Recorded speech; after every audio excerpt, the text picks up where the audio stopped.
Alors on continue notre lecture de l'Épître aux Galates et on arrive maintenant on a lu, disons, les 4-5 premiers paragraphes, et Paul, après avoir pris son coup de sang, commence à s'expliquer.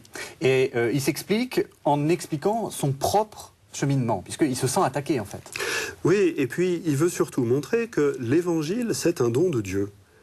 Lui-même, il l'a reçu, il le dit, quand Dieu a voulu, il a révélé son Fils en moi. C'est pas Paul qui a calculé, qui s'est mis à penser, mais peut-être que Jésus serait le Fils de Dieu. Il dit non, c'est une révélation qui est venue en moi.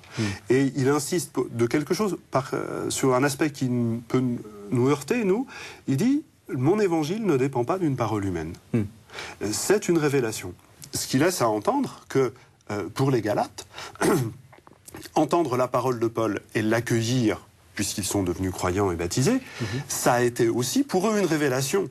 Et Paul leur dit, même si moi-même je vous venais à vous dire quelque chose d'autre, que cette révélation que vous avez vécue, éprouvée, ne m'écoutez pas.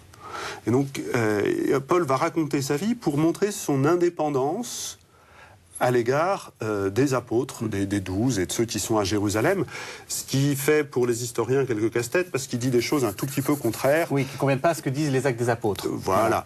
Alors, en fait, pour ceux qui veulent suivre le texte, les versets 11 à 24, il explique qu'il a reçu cet évangile, donc c'est un peu le chemin de Damas. C'est le chemin de Damas, voilà. Alors il ne précise pas que c'est sur la route de Damas, mais il dit, voilà, j'ai eu cette révélation du Fils. Il ne dit pas le Fils de Dieu, il ne dit pas le Fils de l'homme, il dit le Fils. Et lui qui se présente quand il offre sa fiche d'identité comme étant hébreu, fils d'hébreu, de la tribu de Benjamin, voilà, peut-être avec une filiation lourde à porter, un héritage lourd à porter, par la révélation de Jésus en lui, il découvre un chemin de filiation.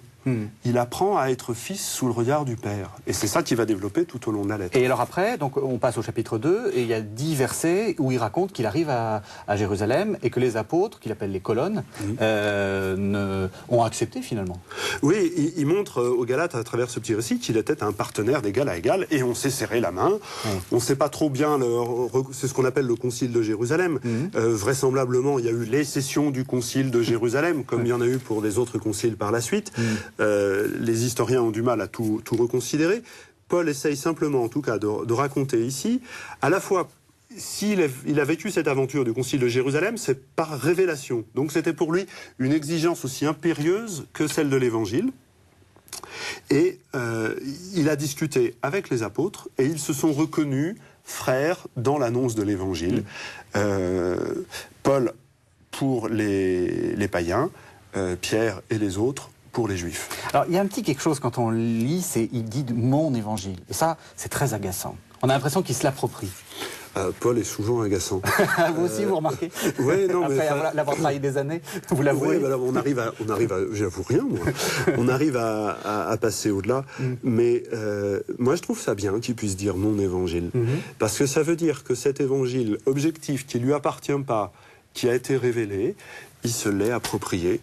On a des trous dans la chronologie et dans l'itinéraire de Paul. C'est le temps par lequel cette parole qui lui est tombée du ciel, cette révélation qui est venue, et il l'a faite sienne. Et on va voir jusqu'où, dans son corps, ça a laissé des traces. Alors après, donc c'est les versets 11 à 14, on sent que malgré la main tendue des colonnes, il y a un petit problème.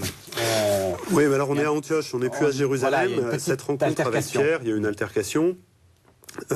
Vraisemblablement, il faut comprendre que Pierre a donné raison à Paul.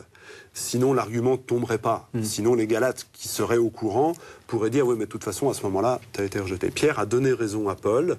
Il y a eu une confrontation assez extraordinaire de la part des deux hommes. Mais beaucoup d'humilité, en fait, parce que publiquement, ils ont posé leur désaccord par amour de la vérité. Et je trouve que le ton est dur, amer. Il peut paraître même dur à l'égard de Pierre, mais je trouve que le vocabulaire que Paul choisit pour raconter cette expérience, c'est une expérience d'humilité qu'ils ont faite ensemble. Ils se sont soumis l'un et l'autre à la vérité, sous le regard de Dieu. Merci, Père Morin. Merci à vous.